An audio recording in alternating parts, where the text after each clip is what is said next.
I never thought I'd become the kind of woman who marries for money, but when you're drowning in medical bills and your landlord is threatening eviction, desperation makes decisions for you. My name is Sarah, and I'm a registered nurse at St. Mary's Hospital. Or rather, I was until the budget cuts hit and my department was the first to go. The irony wasn't lost on me. I spent years helping people heal, only to find myself broken and financially destroyed when my mother's cancer treatment drained every penny I had. The insurance covered maybe 30%. The rest fell on my shoulders like a crushing weight that grew heavier each day. It was during one of those sleepless nights scrolling through job listings that paid half of what I used to make that I saw the ad. Companion sought for elderly gentleman. Live-in position. Generous compensation. The address was in the hills, where mansions hide behind iron gates and money flows like water. I almost deleted it. Almost. But the number at the bottom made me pause. 6 figures. Annual. For companionship. That's how I found myself standing in front of Richard Blackwood's estate 3 days later, wearing my only decent dress and carrying a resume that suddenly felt inadequate. The man who answered the door wasn't Richard. It was Marcus, his lawyer, a thin man with calculating eyes who looked me up and down like he was appraising livestock. "Miss Chen," he said, checking his watch, "you're precisely on time. Mr. Blackwood appreciates punctuality." The mansion was exactly what you'd expect from old money. Dark wood, expensive paintings, and the kind of silence that only comes from having servants who know when to be invisible. But there was something else in the air, something that made my skin crawl even though I couldn't name it. Richard Blackwood was 73, confined to a wheelchair since his stroke 2 years prior. His left side was partially paralyzed, and his speech was slow, deliberate, but his eyes, those pale blue eyes, were sharp as razors. When I walked into his study, he studied me for a full minute before speaking. "You're not what I expected," he said, his words slightly slurred but clear enough. "Marcus said you were practical." I straightened my shoulders. "I am practical, Mr. Blackwood. I understand that you need someone to help with daily activities, medication management, and companionship. I also understand that this is a business arrangement." He smiled then, a cold expression that didn't reach his eyes. "Good. Honesty is rare these days. Tell me, Miss Chen, what would you do for financial security?" The question hung in the air like smoke. I thought about my mother's grave, still unmarked because I couldn't afford a headstone. I thought about the repo man who'd taken my car last month. I thought about the notice taped to my apartment door. "Whatever it takes," I said. That's when he laughed, a sound like breaking glass. "Excellent. Then let's discuss terms." The arrangement was simple, he explained. Marriage, not for love, not for companionship, but for legal protection. He needed a wife to oversee his medical care and make decisions when he couldn't. In return, I'd receive a monthly allowance that was more than I'd made in a year of nursing, plus a substantial settlement if I remained for 2 years. But if you think I was naive enough to believe it was that simple, think again. If you're watching this, you know that nothing involving that much money ever is. Hit that subscribe button if you want to see how badly I miscalculated what I was walking into. The wedding was a courthouse affair. No guests, no celebration, just paperwork, and a ring that cost more than my nursing degree. Richard's signature was shaky, but legal. Mine was steady, despite the voice in my head screaming that I was making a mistake. "Welcome to the family, Mrs. Blackwood," Marcus said as we left the courthouse. The way he said it made it sound less like a greeting and more like a threat. Moving into the Blackwood estate felt like stepping into a museum where I was both visitor and exhibit. Richard gave me the grand tour in his motorized wheelchair, pointing out family portraits with the pride of a man showing off hunting trophies. The Blackwoods had been in steel and shipping for 4 generations. Money built on the backs of workers who'd never see the inside of a house like this. "Your room is in the east wing," Richard said as we paused before a massive staircase. "I've taken the liberty of having it furnished. You'll find everything you need." The room was beautiful in the way that money can buy but can't make warm. King-sized bed, antique furniture, and a view of the garden that probably cost more to maintain than most people's salaries. But what struck me most was how isolated it felt. The east wing was separated from the main house by 2 long corridors and a set of heavy doors that seemed designed to muffle sound. "Richard likes his privacy," explained Mrs. Patterson, the housekeeper who'd been with the family for 30 years. She was a small woman with grey hair pulled into a tight bun and eyes that missed nothing. "Breakfast is at 7, lunch at noon, dinner at 6. He doesn't like waiting." As she showed me around explaining routines and expectations, I couldn't shake the feeling that she was studying me, looking for something specific. It wasn't until we reached the kitchen that I understood why. "You're not the first," she said quietly, glancing around to make sure we were alone. "Mrs. Blackwood, I mean. There was another about 4 years ago. Margaret." My blood went cold. What happened to her? Mrs. Patterson's expression didn't change, but something flickered in her eyes. "Accident, terrible thing. Fell down the stairs during the winter. Ice, you know, very slippery." Before I could ask more questions, the sound of heels clicking on marble echoed through the kitchen. Mrs. Patterson immediately busied herself with something at the sink, her entire demeanor shifting. "Daddy's new wife, I presume." I turned to see a woman in her mid-20s standing in the doorway. She was stunning in the way that money and good genes can create. Tall, blonde, with the kind of bone structure that belonged on magazine covers, but it was her smile that made me uncomfortable. Too wide, too bright, like she was performing happiness rather than feeling it. "I'm Victoria," she said, extending a perfectly manicured hand. "Richard's daughter. I hope you'll forgive me for not being at the wedding. I was in Europe on business." Her handshake was firm, confident, and lasted just a moment too long. Up close I could see that her eyes were the same pale blue as her father's, but where his held calculation, hers held something I couldn't quite identify. "Sarah," I replied. "It's nice to meet you." "Oh, the pleasure is all mine," Victoria said, still smiling that strange smile. "I've been so worried about Daddy since his stroke. He needs someone to take care of him, someone dependable." The way she said dependable made it sound like a question. I was about to respond when Richard's voice echoed from the dining room, calling for me. "Duty calls," Victoria said with a laugh. "We'll have plenty of time to get acquainted. I'm staying here for a few weeks to help with the transition." As I left to attend to Richard, I caught a glimpse of Victoria's reflection in the kitchen window. She wasn't looking at me anymore. She was looking at Mrs. Patterson, and the smile had completely disappeared from her face. That first dinner was an exercise in careful conversation and hidden meanings. Richard sat at the head of the long dining table, Victoria to his right, me to his left. The food was excellent, prepared by Mrs. Patterson with the kind of skill that comes from decades of practice, but I barely tasted it. "Sarah was just telling me about her nursing background," Richard said to Victoria. "Very impressive credentials." "How wonderful," Victoria replied, cutting her steak with surgical precision. "It's so important to have medical knowledge in a house like this, especially with all the accidents that can happen."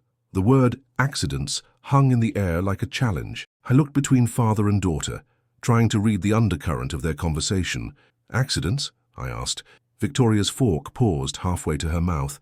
"Oh, you know, old houses, old people, things happen. Poor Margaret found that out the hard way." Richard's jaw tightened almost imperceptibly. "Victoria." "What, Daddy?" "I'm just being honest. Sarah should know what she's gotten herself into." The tension at the table was thick enough to cut. I realized I was witnessing some kind of family dynamic that I didn't understand, a game with rules no one had explained to me. "I'm not worried about accidents," I said finally. "I'm very careful." Victoria smiled again, that same too bright expression. "Of course you are. I can tell you're the careful type. That's exactly what Daddy needs." After dinner, as I helped Richard with his evening medications, he was quieter than usual. It wasn't until I was preparing to leave his room that he spoke. "Victoria can be intense," he said, not quite meeting my eyes. "She's very protective of family interests." "What kind of interests?" He was quiet for so long that I thought he might have fallen asleep. Then, in a voice barely above a whisper, he said, "The kind that are worth killing for." I thought he was being dramatic. I thought he was trying to scare me, maybe test my resolve. As I walked back to my room that night, I told myself that rich families just had different ways of talking, different concerns than normal people. But as I passed Victoria's room, I heard her on the phone, speaking in a voice completely different from the one she'd used at dinner, lower, colder, more calculated. "She's here," Victoria was saying. "The new one. Don't worry, I'll handle it the same way I handled Margaret." I didn't sleep well that first night. Every creak of the old house made me jump. Every shadow seemed to move when I wasn't looking directly at it. Victoria's phone conversation played on repeat in my mind. I'll handle it the same way I handled Margaret. Maybe I was reading too much into it. Maybe Margaret really had slipped on ice. Maybe Victoria just meant she'd help me adjust to the household routine. But the rational part of my brain, the part that had gotten me through nursing school and kept me alive in emergency rooms, was screaming warnings. The next morning, I decided to learn more about the mysterious Margaret. It wasn't hard to find information once I knew what to look for. Margaret Williams, 28, had married Richard Blackwood in what the social pages called a whirlwind romance. She'd been a physical therapist, someone Richard had met during his initial stroke recovery. The news reports about her death were brief, clinical. Local woman dies in household accident. Tragic fall claims young wife. The police had investigated, found no signs of foul play. Case closed. But something about the timeline bothered me. Margaret had died on January 15th, exactly 18 months after her wedding, just 6 months short of the 2-year mark that would have triggered her substantial settlement. Researching the family history, I spun around to find Victoria standing in the doorway of Richard's study, where I'd been using his computer. She was dressed for exercise, wearing expensive athletic wear that probably cost more than my rent used to. "Just trying to understand the household better," I said, closing the browser window. "Smart," Victoria said, walking into the room with the confidence of someone who belonged there. "Knowledge is power, don't you think? Especially in a family like ours." She moved to the window, looking out at the garden where a groundskeeper was trimming hedges with mechanical precision. "Did you know Margaret?" I asked. Victoria's reflection in the window smiled. "Oh yes, sweet girl. Very dedicated to Daddy's care, perhaps too dedicated." "What do you mean?" She started asking questions. About the family business, about financial arrangements, about things that weren't really her concern. Victoria turned back to me, and for just a moment, I saw something cold and predatory in her expression. Curiosity can be dangerous in a house like this. Before I could respond, she was smiling again, the moment of menace so brief I almost convinced myself I'd imagined it. "I'm going for a run," she announced. "The trails around here can be treacherous if you don't know them well. Margaret used to love walking them, until she didn't." After she left, I sat alone in Richard's study, my hands shaking slightly as I gripped the arms of his expensive leather chair. The message was clear. Stay in line, don't ask questions, and maybe I'd live to see my 2-year anniversary. But Victoria had made one crucial mistake. She'd assumed I was like Margaret, naive and trusting. She didn't know that I'd grown up in neighborhoods where you learn to spot predators early, or you didn't survive. She didn't know that my mother had spent her final months warning me about people who smiled while they planned your destruction. Most importantly, she didn't know that I'd already started asking questions. That afternoon, while Victoria was out and Richard was napping, I found Mrs. Patterson in the laundry room, folding towels with the kind of mechanical precision that comes from routine.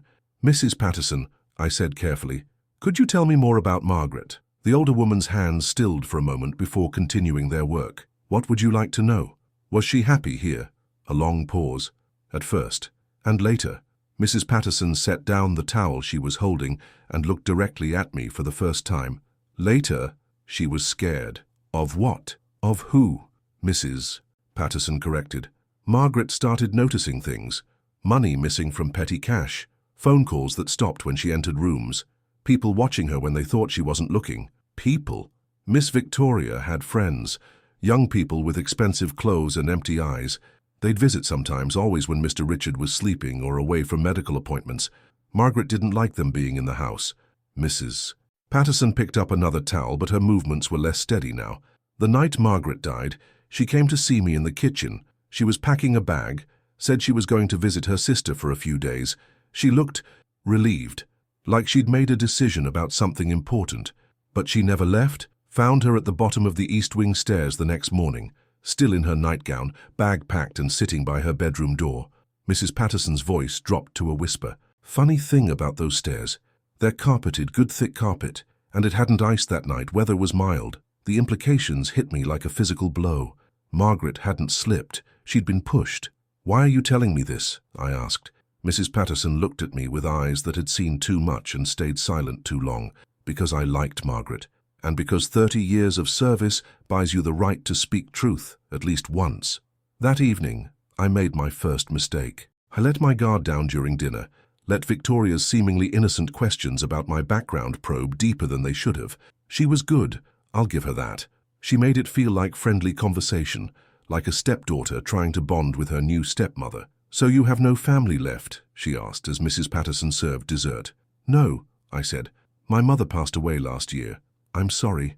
That must have been difficult financially, as well as emotionally." I should have deflected, should have given a vague answer and changed the subject. Instead, I found myself explaining about the medical bills, the debt, the desperation that had led me to marry her father.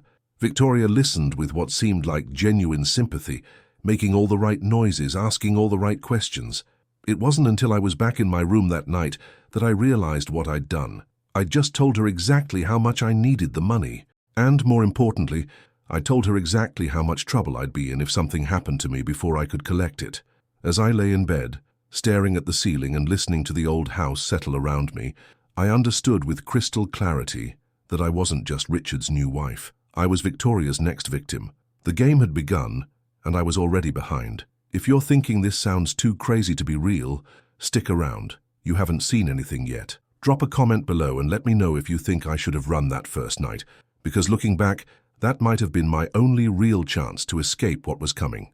The accidents started 3 days after my conversation with Mrs. Patterson. Small things at first, the kind of incidents that could easily be explained away as coincidence or clumsiness. A loose floorboard in the hallway that caught my heel. A wet spot on the marble stairs that appeared just as I was rushing down to help Richard with his morning routine. Cleaning supplies left exactly where I'd step in the dark. Each incident was perfectly positioned, perfectly timed, and each time, Victoria appeared within minutes full of concern and apologies. "Oh my goodness, Sarah, are you hurt?" she'd exclaim, rushing to my side with what looked like genuine worry. Mrs. Patterson must have missed that spot when she was cleaning. "I'll speak to her immediately." But I'd caught Mrs. Patterson's eye during one of these performances, and I saw the same thing I felt, the certain knowledge that these weren't accidents. The older woman's face remained carefully neutral, but her message was clear: be careful. The game escalated on my 6th day in the house. I was helping Richard with his physical therapy exercises, something I'd done dozens of times as a nurse, when I noticed something odd about his medication dispenser. The pills in the Wednesday evening slot weren't his usual heart medication. They were something else entirely, small and white with a marking I didn't recognize. "Richard," I said carefully, "did Dr. Morrison change your medication?" He looked confused, which wasn't unusual given his stroke-related cognitive issues. "I don't think so. Victoria handles all of that now. She says it's too complicated for me to manage." That's when the pieces started falling into place. Victoria wasn't just planning to eliminate me, she was positioning herself to inherit everything by making sure her father's health declined rapidly. The perfect crime: a sick old man dies of natural causes, his grieving daughter inherits his fortune, and his unfortunate young wife has a tragic accident shortly after. I palmed the suspicious pills and replaced them with the correct medication from Richard's backup supply. Later that night, I researched the markings online. They were a powerful sedative, the kind that would cause confusion, dizziness, and in elderly patients with heart conditions, potentially fatal interactions. But my investigation was interrupted by a sound I wasn't expecting. Footsteps in the hallway outside my room, slow, deliberate, stopping right outside my door. I held my breath, laptop closed, listening to someone breathing just inches away from me through the heavy wood. Then, a soft knock. "Sarah?" Victoria's voice, sweet and concerned. "Are you awake? I thought I heard you moving around." I waited, not responding. After a long moment, I heard her try the handle. Locked, thank God. I'd learned that lesson from Margaret's story. "I just wanted to check on you," she continued, her voice carrying a note of false worry. "With everything that's been happening, the little accidents, I want to make sure you're being careful." The threat was clear. She knew I was onto her, and she wanted me to know she knew. But if Victoria thought fear would make me compliant, she'd chosen the wrong target. Growing up in rough neighborhoods, watching my mother fight cancer with the kind of determination that would have broken lesser people, these experiences had taught me that sometimes the only way out is through. The next morning, I made my second crucial discovery. While Victoria was out on one of her runs and Richard was having his session with the physical therapist, I searched her room. I know it sounds crazy, but desperate times call for desperate measures. Her laptop was password protected, but she'd left some papers on her desk that made my blood run cold. Insurance documents, life insurance policies on both Richard and Margaret. Margaret's policy had paid out $2.3 million upon her death. Richard's current policy was worth $8.7 million. But the most damning evidence was a handwritten note in Victoria's precise script. SC. Financial research. Severe debt, no family, perfect candidate. Timeline 6 to 8 weeks for trust establishment, then implement MW protocol. MW protocol. Margaret Williams protocol. I was photographing the documents with my phone when I heard the front door slam. Victoria was back early. I quickly returned everything to its exact position and slipped out of her room, my heart pounding so hard I was sure it could be heard throughout the house. "Sarah!" Victoria's voice echoed up the stairs. "Where are you?" "Just checking on your father," I called back, ducking into Richard's room where he was resting after his therapy session. When Victoria appeared in the doorway moments later, she was breathing hard from her run, her perfect blonde hair slightly messed, but her eyes were sharp and alert. She looked between Richard and me, and I saw something calculating in her expression. "How was his session?" she asked. "Fine," I replied. "His mobility is improving." "Wonderful," she said, but her tone suggested she found the news anything but wonderful. "I was just thinking, Sarah, that you've been working so hard. Maybe you need a break. A nice long walk in the woods. The trails are beautiful this time of year. The same trails where Margaret used to walk. The same trails Victoria had mentioned were treacherous." "That's very thoughtful," I said, "but I prefer to stay close to the house. Richard needs constant supervision." Victoria's smile faltered for just a moment. "Of course, but you know, sometimes a little space, it can be good for everyone. If you're wondering why I didn't just pack up and leave at this point, remember what I told you about desperation. I had nowhere to go, no money, and no proof that would convince anyone that a wealthy, well-connected young woman was systematically murdering her father's wives. Who would believe the desperate nurse over the grieving daughter? But more than that, I was starting to understand that running wouldn't save me. Victoria had resources, connections, and a proven track record of making problems disappear. If I left, I'd just be making her job easier. No, the only way out was to beat her at her own game. That afternoon, I began my own investigation in earnest. If Victoria was going to play psychological warfare, I needed ammunition. I started with the house staff, carefully probing for information during casual conversations. The gardener, Miguel, had been working the grounds for 15 years. He remembered Margaret well, and when I mentioned her love of walking the trails, his expression darkened. "Miss Margaret, she was good lady," he said in accented English, glancing around to make sure we weren't overheard. "But last week's before accident, she very scared, always looking over shoulder." "Scared of what?" Miguel hesitated, then made a decision. "Come, I show you something." He led me to a maintenance shed hidden behind a cluster of oak trees. Inside, among the lawn equipment and gardening supplies, he pulled out a small digital camera. "Miss Margaret, she give me this. Said if something happened to her, give to police." His hands shook slightly as he handed it to me. "But police, they never ask questions about accident, so I keep it." My hands were trembling as I turned on the camera and scrolled through the images. What I saw made my stomach turn. Photo after photo of Victoria with a group of young men and women, all expensively dressed, all carrying themselves with the casual arrogance that comes from never facing consequences. But it was the final photos that truly horrified me. They showed Victoria and two of her friends in what looked like Richard's study, going through financial documents, taking pictures of bank statements and legal papers. In one image, Victoria was holding up a document and laughing, her expression one of pure malicious joy. The timestamp on the photos was from 3 days before Margaret's death. "Miguel," I said, my voice barely steady, "why didn't you take this to the police?" He looked at me with the kind of resigned sadness that comes from understanding exactly how little justice means when you're poor and the accused are rich. "Miss Victoria, she have many friends in police, very important friends. And Miguel, he just gardener, who they believe." I understood. In a town where the Blackwood name was on hospital wings and university buildings, who would take the word of a gardener over the daughter of one of the most powerful families? But I wasn't just anyone. I was Mrs. Blackwood now, at least legally. That had to count for something. I spent the rest of the day making copies of Margaret's photos and researching Victoria's friends. What I found was a network of wealthy young people with sealed juvenile records, dismissed charges, and families with enough money to make problems disappear. Victoria wasn't just a spoiled rich girl playing games. She was the leader of what amounted to a criminal organization that used their privilege as protection.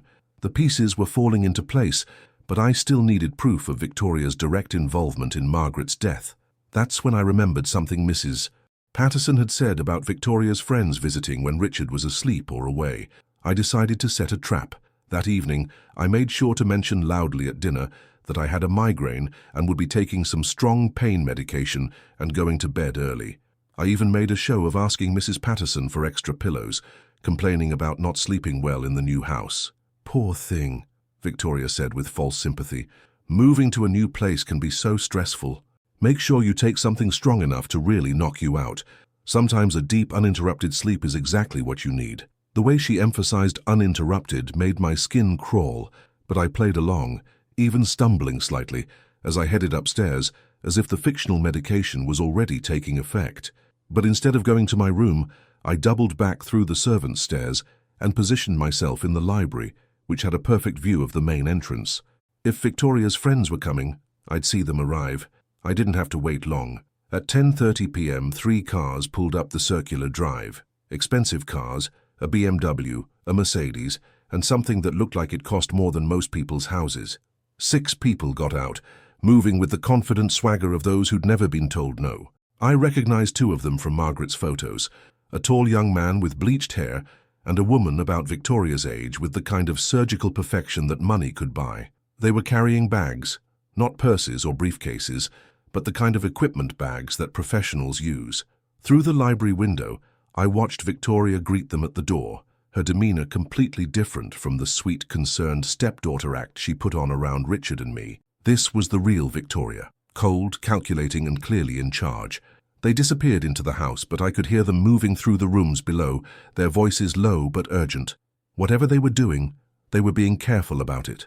I crept closer to the main stairs, using the same route Margaret must have taken on her final night. From the landing, I could hear fragments of conversation drifting up from Richard's study. "Banking records need to be. Transfer schedules have to match. Make it look like gradual decline." And then Victoria's voice, clear and sharp. "The timeline is accelerated. The new wife is asking too many questions. We need to move to phase 2 immediately." Phase 2. I thought about Margaret, found at the bottom of these very stairs. I thought about the suspicious medication in Richard's dispenser. I thought about all the little accidents that had been happening to me. That's when I made my 3rd mistake of the week. I tried to get closer, to hear more of their conversation, but the old house had its own ideas about stealth, and a floorboard creaked under my weight. The conversation stopped immediately. "What was that?" someone said. I held my breath, pressing myself against the wall, praying they'd dismiss it as house settling. But then I heard footsteps, someone coming to investigate. I had seconds to decide. Try to make it back to my room, or find somewhere to hide until they finished whatever they were doing.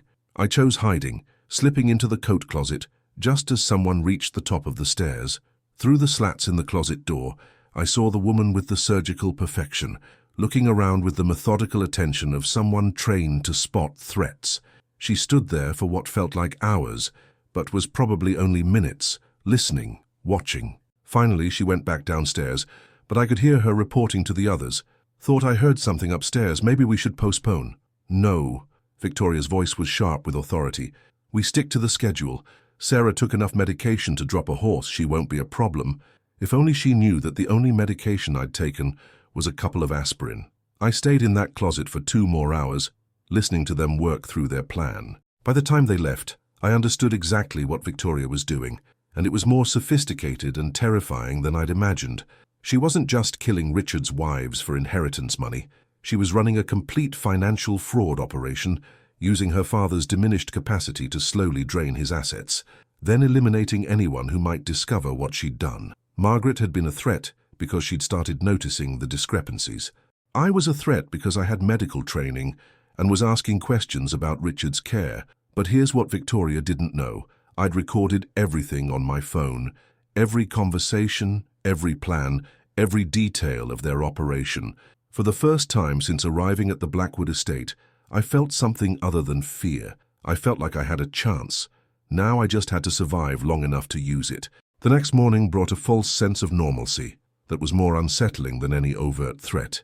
Victoria was all smiles at breakfast, asking how I'd slept, commenting on how well-rested I looked. Richard seemed more confused than usual, a sign that someone had been tampering with his medication again despite my attempts to monitor it. "I thought we'd take a family photo today," Victoria announced, as Mrs. Patterson served coffee. "Something for Daddy's desk. We could do it out by the garden. The light is so beautiful there this time of day." Everything about the suggestion felt wrong. The timing, the location, the way Victoria's eyes didn't quite meet mine when she made it. In the criminal minds I'd encountered during my emergency room days, I'd learned to recognize the particular tension that comes just before violence. "That sounds lovely," I said, forcing enthusiasm into my voice. "But shouldn't we wait until Richard is feeling better? He seems a bit under the weather today." Victoria's smile never wavered, but something cold flashed in her eyes. "Oh, I think Daddy is fine. Aren't you, Daddy?" Richard looked between us with the confused expression that had become increasingly common. Yes, I suppose." "Wonderful," Victoria said, clapping her hands together with false delight. "Right after lunch, then." As she left the dining room, I caught Mrs. Patterson's eye. The older woman gave an almost imperceptible shake of her head, a warning that confirmed my instincts.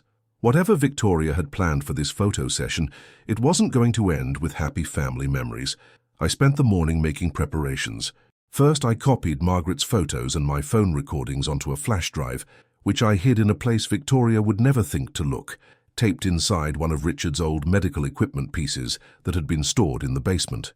Then, I wrote a detailed letter explaining everything I'd discovered, addressed it to Detective James Rodriguez at the county sheriff's office, and gave it to Miguel with instructions to mail it if anything happened to me. But my most important preparation was a conversation with Richard during his physical therapy session. "Richard," I said, helping him with his arm exercises, "I need you to listen to me very carefully. Victoria has been changing your medications." His confused expression deepened. "That's not... Victoria handles everything now. The doctors said..." "What doctors? When was the last time you actually saw Dr. Morrison?" Richard stopped moving, his face scrunching with the effort of trying to remember. It's been... Victoria said he was monitoring me remotely." "Richard, Dr. Morrison retired 8 months ago. I checked. Victoria has been giving you sedatives, not heart medication. That's why you've been so confused." The realization hit him like a physical blow. For a moment, the fog cleared from his eyes, and I saw the sharp intelligence that had built a business empire. "My daughter is trying to kill me," he said, the words barely a whisper. "And she killed Margaret," I confirmed. "I have proof, but I need your help to stop her." What happened next surprised me. Instead of the shock or denial I expected, Richard's expression hardened into something I recognized, the look of a man who'd built his fortune by being more ruthless than his competitors. "What do you need me to do?" We spent the next hour planning. Richard would pretend to take his medication, but palm the pills instead. He'd act more confused than he actually was, giving Victoria false confidence. And during the photo session, he'd help me spring the trap I was setting. But Victoria was smarter than I'd given her credit for. When lunch was served, she announced a change of plans. "I've been thinking," she said, taking her seat across from me, "maybe we should do the photos up at the old gazebo instead. You know, the one by the cliff trail. The view is spectacular from there." My blood turned to ice. The cliff trail, where someone could easily fall, where a body might not be found for days if it tumbled into the ravine below, where an accident would be even more believable than stairs in a house. "That's quite a walk for your father," I said carefully. "Oh, Miguel can drive us up in the golf cart. It'll be an adventure." Victoria's enthusiasm was so fake, it practically glowed. "Besides, Daddy loves that old gazebo, don't you, Daddy?" Richard, playing his part perfectly, nodded vaguely. "Whatever you think is best, dear." But I caught the look he gave me, alert, aware, and ready. The ride to the gazebo felt like a funeral procession. Victoria chattered constantly about family history and the beauty of the estate, but her words felt like a countdown to execution. Miguel drove in complete silence, his knuckles white on the steering wheel. The gazebo was everything Victoria had promised. Beautiful, isolated, and positioned perfectly for a tragic accident. It sat at the edge of a cliff, with a 60-foot drop to jagged rocks below, the kind of fall no one survives. "This is perfect," Victoria said as we arrived, her phone already out to take pictures. "Sarah, why don't you stand right there by the railing? The afternoon light will be gorgeous on your face." Every instinct I had screamed danger, but I needed her to commit to her plan before I could stop it. I moved to where she indicated, acutely aware of how close I was to the edge. "A little closer to the rail," Victoria directed, still smiling that predatory smile. "Perfect. Now, Daddy, you wheel over next to her." Richard moved his chair closer, but as he did, he whispered something that made my heart race. "When I give the signal, grab my chair and don't let go." Victoria raised her phone ostensibly to take the photo, but I could see in her eyes that she was calculating distance, trajectory, force needed. This was it. the moment she'd been building toward. "Everyone say cheese," she called out cheerfully. But instead of taking a photo, Victoria suddenly lunged forward, arms outstretched, clearly intending to push me over the railing. She'd done this before, I realized with crystal clarity. This was exactly how Margaret had died, not on the stairs but here at this gazebo. The stairs had just been staging. That's when Richard proved that his mind was far clearer than anyone realized. Instead of sitting passively, he grabbed the wheels of his chair and spun it directly into Victoria's path. She couldn't stop her forward momentum and crashed into the wheelchair, the impact sending her stumbling backward. But Victoria was young and athletic, and she recovered quickly. Too quickly. She spun around with a look of pure rage. All pretense dropped. "You stupid old man," she snarled, and I saw her pull something from her pocket, a small gun, the kind that was easy to conceal and would make any accident much more final. That's when I knew we were out of time for subtlety. "Miguel!" I screamed. "Call 911 now!" Victoria spun toward me, gun raised, but I'd already grabbed Richard's wheelchair as he'd instructed. Using it as a shield, I pushed forward, forcing her back toward the gazebo entrance. "You have no idea what you've done," Victoria said, her voice completely different now, cold, calculated, absolutely lethal. "Do you think the police will believe you? Do you think anyone will care about a desperate gold digger and a senile old man?" "Maybe not," I said, still pushing forward with the wheelchair. "But they'll definitely care about this." I held up my phone, which had been recording video the entire time. Every word, every threat, every moment of her attempted murder, all captured in high definition. Victoria's face went through a series of expressions: rage, calculation, and finally, a cold smile that was somehow worse than her anger. "Smart," she said, "but not smart enough." That's when I realized she was no longer pointing the gun at me. She was pointing it at Richard. "Delete the video," she said calmly, "or Daddy dies right now. If you think you know how this story ends, trust me, you don't. Because Victoria made one crucial miscalculation, and what happened next changed everything. Hit that like button if you're as invested in this as I am, because the next part is where the real game begins." The standoff at the gazebo stretched for what felt like hours, but was probably only minutes. Victoria kept the gun trained on Richard while I held my phone, both of us calculating our next moves.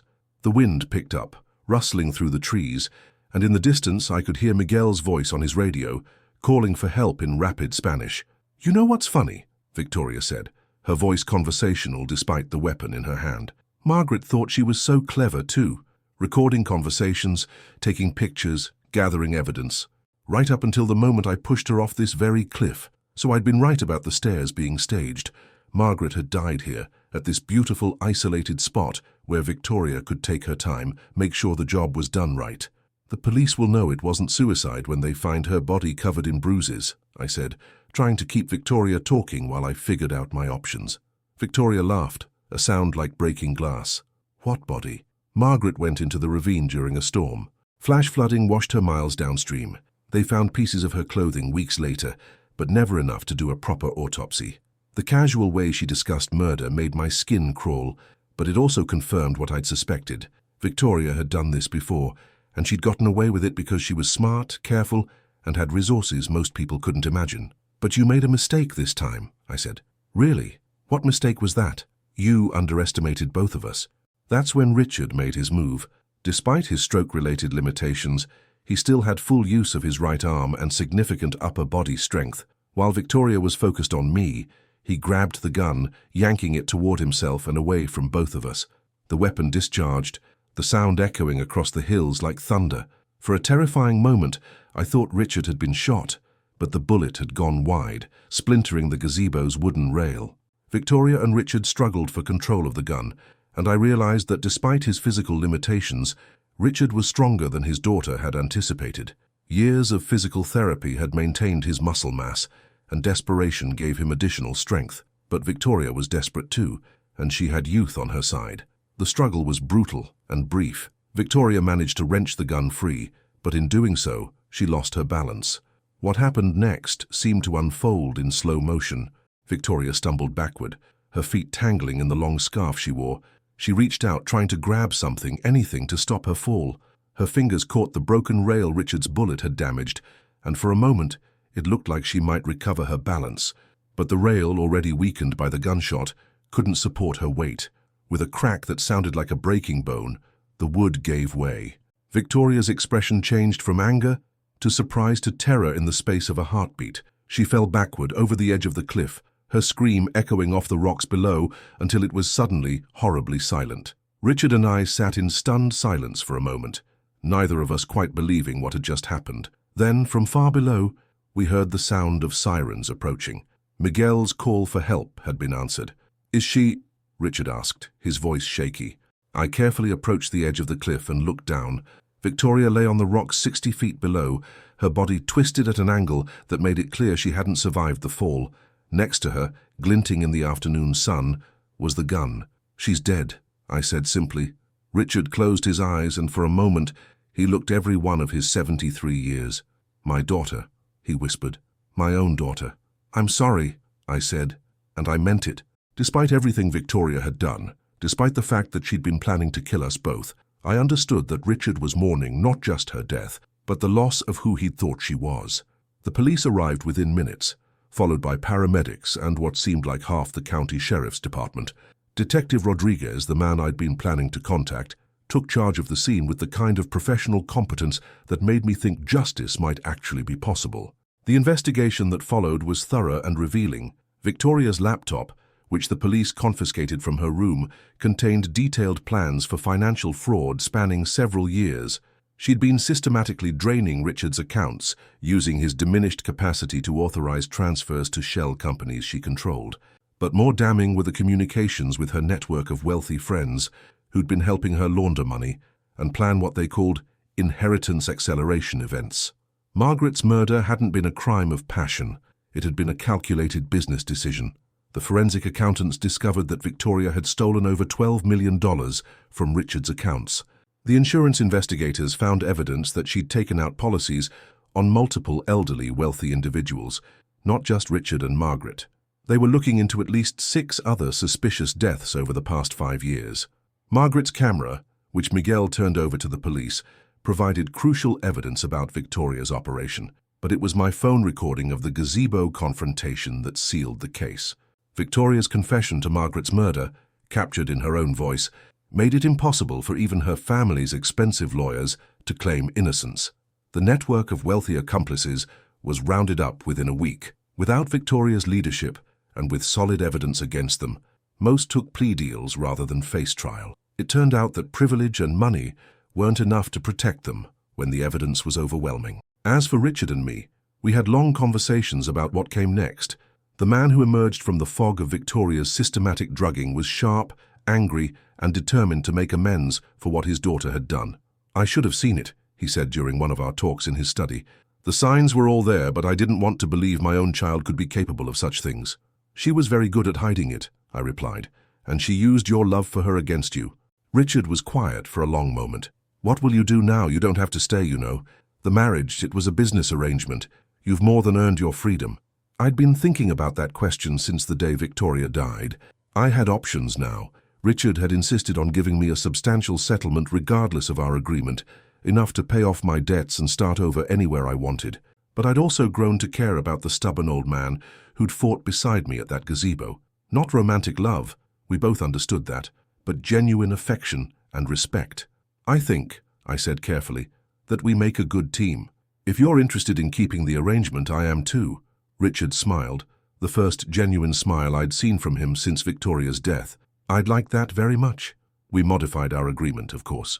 It became less about legal protection and more about partnership.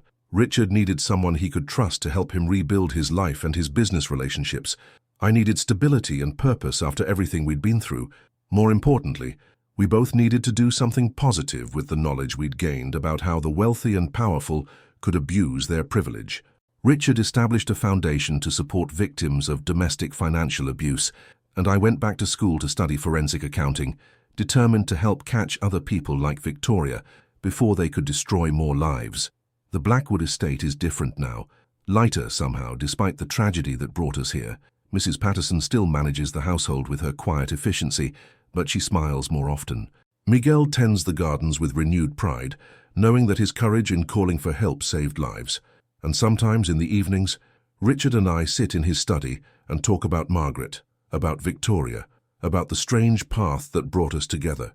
We keep Margaret's photo on the desk now, not to mourn, but to remember that justice sometimes takes time, but it does come. If you're wondering whether I ever regret answering that classified ad, the answer is complicated. I regret the pain and loss that brought us all to that point. I regret that Victoria chose the path she did, and that Richard had to lose his daughter to save his own life. But I don't regret fighting back. I don't regret standing up to someone who thought money and privilege made her untouchable. And I don't regret discovering that sometimes the family you choose can be stronger than the one you're born into. The game is over, but the real work is just beginning. The weeks following Victoria's death were a whirlwind of investigations, media attention, and revelations that kept getting darker. What we'd initially thought was a simple case of inheritance greed turned out to be something far more sinister and widespread.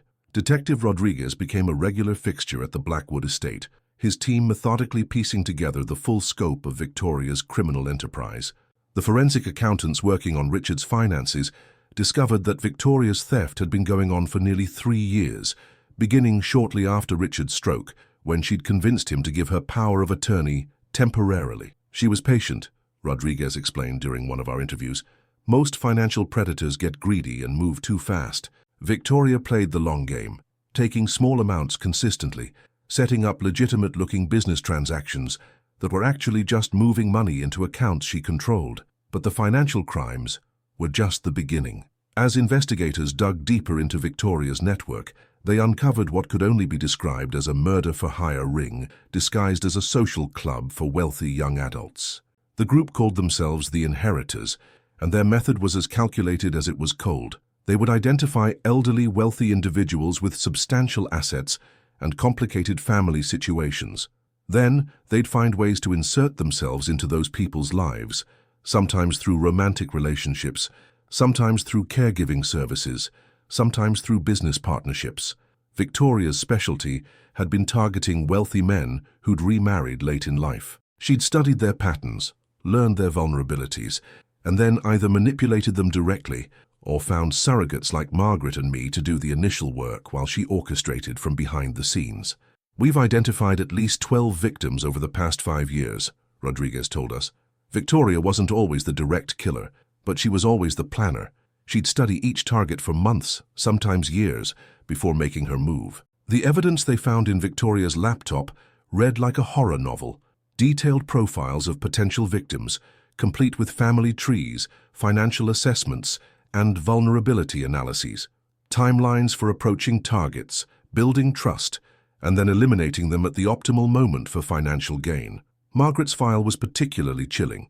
Victoria had been monitoring Richard's health and financial situation for over a year before Margaret even appeared in his life. When Margaret genuinely fell in love with Richard and started questioning some of the financial irregularities she noticed, Victoria had simply accelerated her timeline. "Your wife was never supposed to be a real threat," Rodriguez explained to Richard. "Victoria expected her to be another easy mark, someone who'd take the money and not ask questions. When Margaret started investigating, Victoria had to change tactics. But perhaps the most disturbing discovery was how Victoria had been using Richard's medical condition against him. The medications she'd been substituting weren't just sedatives. They were carefully chosen cocktails designed to accelerate cognitive decline while masking the symptoms as natural progression of his stroke recovery. "She was essentially poisoning you," Dr. Morrison, Richard's actual physician, explained when he examined Richard after Victoria's death. "The combination of drugs she was giving you would have caused permanent brain damage within another 6 months. If Sarah hadn't intervened when she did, you might never have recovered your mental clarity." Richard took this news with the kind of controlled rage I was learning was characteristic of him. He'd built his business empire by being more ruthless than his competitors, but he'd always operated within the law. Discovering that his own daughter had been systematically destroying his mind and stealing his life's work was almost more than he could bear. "She could have just asked," he said during one of our evening conversations. "If Victoria had come to me and said she needed money, wanted to take over the business, needed help with something, I would have given her anything, everything. She was my daughter." "She wanted more than money," I replied. "She wanted the thrill of the game, the power over life and death. The money was just a side benefit." The trial of Victoria's surviving accomplices began 6 months after her death and lasted another 4 months. I testified extensively, not just about what happened at the gazebo, but about everything I'd observed and recorded during my time at the estate. The prosecution used my phone recordings as key evidence, playing Victoria's confession to Margaret's murder for the jury in her own voice. Several jurors were visibly shaken when they heard her casual description of pushing Margaret off the cliff and staging the scene to look like an accident. The defense tried to paint Victoria as the victim, claiming she'd been coerced by older, more sophisticated criminals in her network. But the evidence told a different story. Victoria's laptop contained detailed instructions she'd written for other members of the group, teaching them how to identify vulnerable targets, how to gain their trust, and how to eliminate them without arousing suspicion.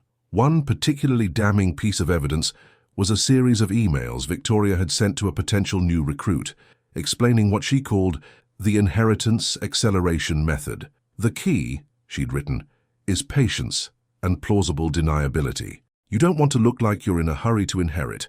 Take time to establish yourself as a loving, caring family member.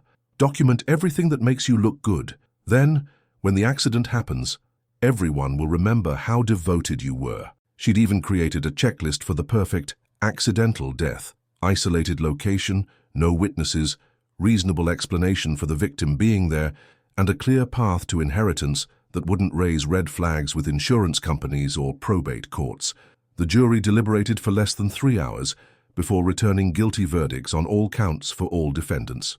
The sentences ranged from life without parole for the 2 members who'd actually carried out murders to 25 years for those who'd only been involved in the financial fraud aspects of the operation. But for me, the real closure came not from the courtroom, but from the conversations Richard and I had during those long months of investigation and trial. We spent hours going through Victoria's files, trying to understand how a child raised with every privilege could become someone capable of such calculated evil. "I keep thinking about missed signs," Richard said one evening as we sat in his study, surrounded by boxes of evidence the police had finally returned to us.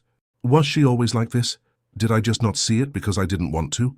I'd been wondering the same thing, and I'd found some disturbing answers in Victoria's personal journals, which the police had discovered hidden in her room. "She started small," I told him, pulling out one of the journals. "Look at this entry from when she was 16. I read aloud from Victoria's precise handwriting, convinced Jennifer's parents that she'd been stealing from their jewelry box. They sent her to boarding school in Switzerland.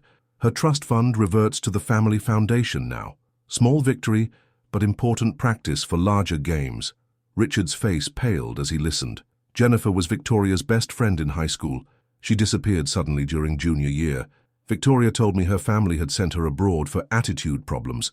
We found more entries like that, documenting years of small cruelties and manipulations that had escalated over time.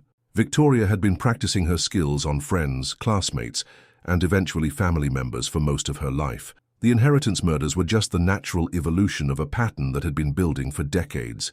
"She saw people as chess pieces," I said. "Everyone was either useful or expendable, even you." Richard was quiet for a long time after that, staring at the portrait of Victoria that still hung over the fireplace.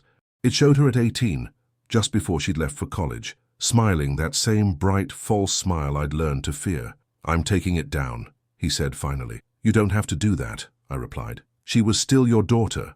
"No," Richard said, standing up with more determination than I'd seen from him in months. "She stopped being my daughter the moment she decided other people's lives had no value. I won't honor the memory of someone who used my love as a weapon against innocent people." He removed the portrait that night, and we never spoke of putting it back up. 1 year after Victoria's death, Richard and I were sitting in the same gazebo where everything had ended, watching the sunrise paint the sky in shades of gold and pink. The county had wanted to tear down the structure after what happened there, but Richard had insisted on keeping it, saying that beautiful places shouldn't be destroyed because of the ugly things that happened in them. They had, however, reinforced the railings. "I've been thinking about something," Richard said, breaking the comfortable silence between us, "about second chances and what we do with them. Over the past year, our relationship had evolved into something neither of us had expected when I first answered that classified ad. We weren't husband and wife in any traditional sense, but we'd become something deeper, partners who'd survived a war together and chosen to keep fighting on the same side."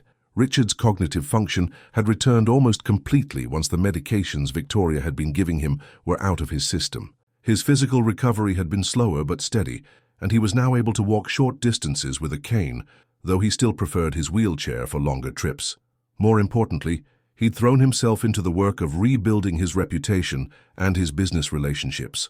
Many people had assumed his withdrawal from active management was due to his stroke, but now they understood it had been orchestrated by someone who wanted him isolated and vulnerable. "What kind of second chances?" I asked. "The foundation," he said. "The work we've been doing with domestic financial abuse victims. I want to expand it." Over the past year, we'd been working with law enforcement agencies to identify and assist other victims of inheritance fraud. It turned out that Victoria's group had been more successful than anyone had realized, and there were dozens of people whose lives had been destroyed by similar schemes. The Blackwood Foundation, as we'd named it, provided financial assistance to victims, helped law enforcement agencies develop better detection methods for this type of crime, and worked with legislators to close legal loopholes that predators like Victoria had exploited. "How much expansion are we talking about?" I asked. Richard smiled, and I recognized the expression from the business magazines I'd found in his study, the look of a man who just figured out how to win a game everyone else thought was impossible. "I want to give it everything," he said. "The entire estate, all the business assets, everything. I want to turn Victoria's inheritance into the largest victim assistance foundation in the country." I stared at him, trying to process what he was saying. "Richard, that's hundreds of millions of dollars." "Yes," he said simply. "And what better way to honor the people she hurt than to use her inheritance to help other victims?" We spent the next several hours talking through the logistics. Richard wanted to establish the foundation as his primary heir, with me as the executive director and primary decision-maker after his death. It would fund everything from direct financial assistance to victims, to training programs for law enforcement, to research into better methods for detecting and preventing inheritance fraud. "But there's one condition," Richard said as we prepared to head back to the house. "I want to do this while I'm alive to see it work. I don't want to be another old man who waits until he's dead to try to make amends for his family's crimes." We announced the foundation expansion at a press conference 6 months later. The media attention was intense, with reporters asking pointed questions about whether Richard felt responsible for Victoria's actions and whether the foundation was an attempt to buy forgiveness. "My daughter made her own choices," Richard said during the press conference, his voice steady and clear. "But those choices were made possible, in part, by the privilege and resources I provided her. I can't bring back the people she killed, but I can make sure their deaths weren't meaningless." The foundation's work expanded rapidly after that. We hired a team of forensic accountants, investigators, and victim advocates. We worked with police departments across the country to identify inheritance fraud cases that had been missed or mishandled. We provided legal assistance to families fighting to recover assets stolen through elder abuse schemes. But perhaps most importantly, we worked to change the cultural attitudes that had made Victoria's crimes possible in the first place. The assumption that wealthy families were above suspicion, that money equaled respectability, that privilege was its own form of innocence. "The thing about people like Victoria," I said during one of our victim advocacy training sessions, "is that they count on society's reluctance to believe that beautiful, wealthy, well-educated people can be monsters. They use our own biases against us." My role in the foundation gave me purpose in a way I'd never experienced before. As a nurse, I'd helped individual patients heal from specific injuries or illnesses. But this work felt bigger, more systemic. We were trying to heal a kind of societal wound, one that had allowed predators like Victoria to operate with impunity for far too long. The personal cost of this work was significant. I received death threats from family members of Victoria's network who blamed me for their loved ones' convictions. Private investigators hired by defense attorneys followed me for months, looking for anything they could use to discredit my testimony. But the rewards were greater than the costs. Letters from families who'd gotten justice because of our work. Police departments reporting that they'd identified and stopped inheritance fraud schemes before victims were killed. Changes in state laws that made it harder for predators to exploit vulnerable elderly people. 3 years after Victoria's death, we'd helped secure convictions in over 40 inheritance fraud cases and recovered more than $200 million in stolen assets for victims' families. The foundation had become a model for other victim assistance organizations and had helped train thousands of law enforcement officers in recognizing and investigating this type of crime. But for me, the most meaningful moment came during a victim advocacy conference when an elderly man approached me after my presentation. "My name is William Chen," he said, and I immediately noticed we shared a surname. "My wife was killed by someone very much like your Victoria, a young man who convinced her to change her will, then pushed her down the stairs of our home." My heart broke for him, but I was also curious about why he'd approached me specifically. "The police didn't believe it was murder," he continued. "Said it was just an accident, that I was a grieving husband who couldn't accept that accidents happen. But your foundation helped my daughter hire a private investigator. We got justice because of the work you're doing." He paused, his eyes filling with tears.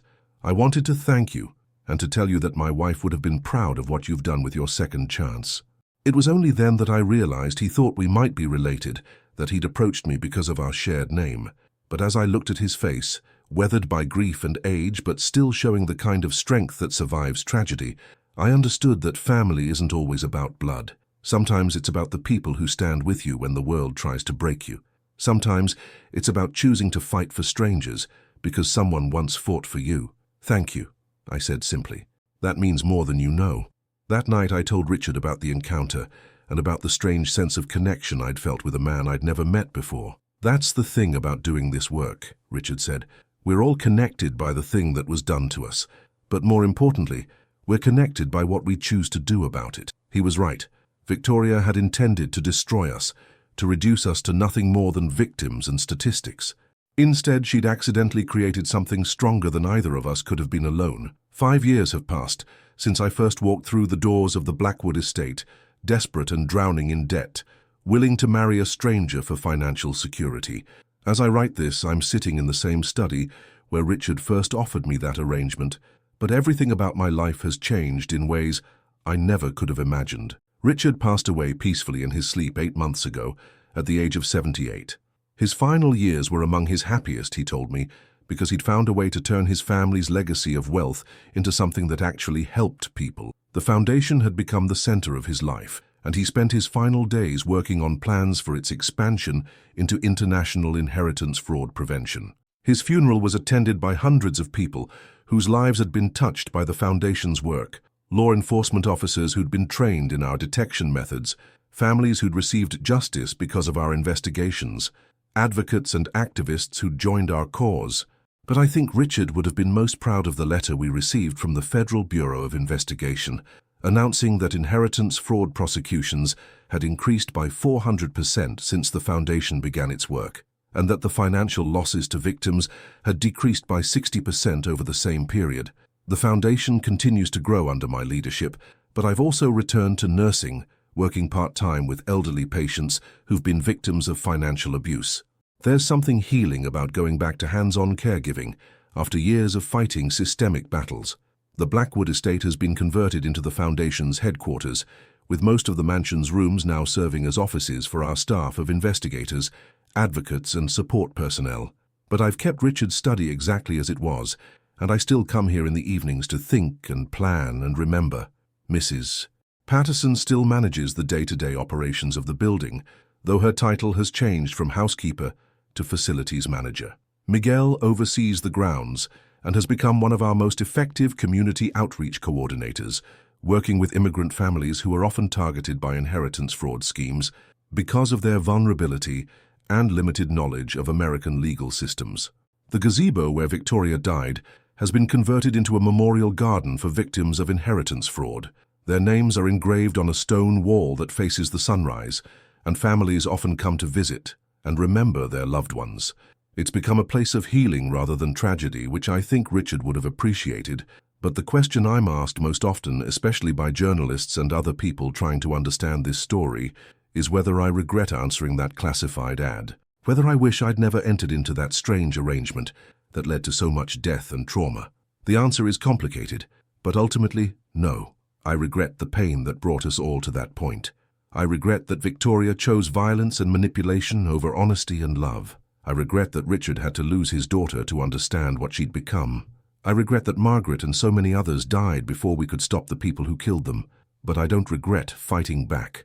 I don't regret refusing to be a victim, and I don't regret discovering that sometimes the most unlikely partnerships can create something beautiful and meaningful. The Foundation has just announced its latest initiative, a scholarship program for nursing students who want to specialize in elder care advocacy. We're calling it the Margaret Williams Memorial Program, and it will train a new generation of healthcare workers to recognize and report signs of financial abuse and inheritance fraud. It seems fitting somehow that Margaret's name will be associated with preventing the kind of crime that killed her, that her death, which Victoria intended to be meaningless and forgotten, will instead save countless other lives. That's the thing about evil people like Victoria. They never understand that their victims are not disposable. Every person they hurt leaves behind people who love them, people who remember them, people who will fight for justice in their memory. Victoria thought she was playing a game where she made all the rules and always won, but she forgot that games can change, that new players can enter, that victims can become advocates, and tragedy can become purpose.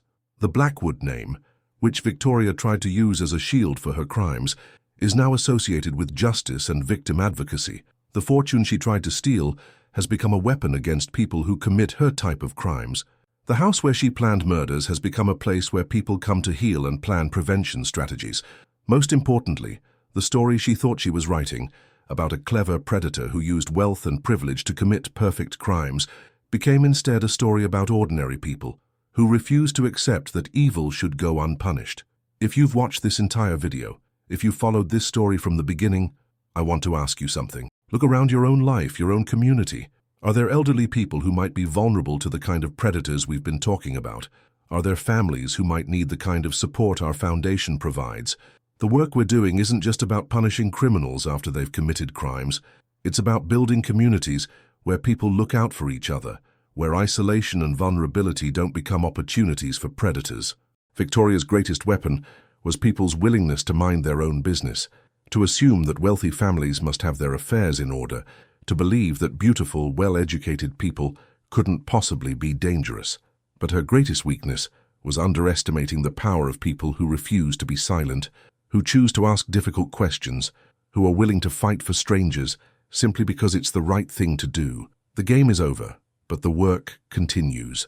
And if this story has taught you anything, I hope it's that ordinary people have extraordinary power when they choose to use it. Thank you for taking this journey with me. If you know someone who might benefit from the Foundation's services, our contact information is in the description below. If you want to support our work, there are links to our donation page and volunteer opportunities. But most importantly, if you see something that doesn't seem right in your own community, don't assume someone else will handle it. Sometimes the person who speaks up, who asks questions, who refuses to accept easy explanations, is the only thing standing between a predator and their next victim. Be that person. The world needs more people willing to stand up for those who can't stand up for themselves. And remember, even in the darkest stories, even when evil seems to have all the advantages, justice is still possible, hope is still real, and sometimes the most unlikely heroes are the ones who change everything.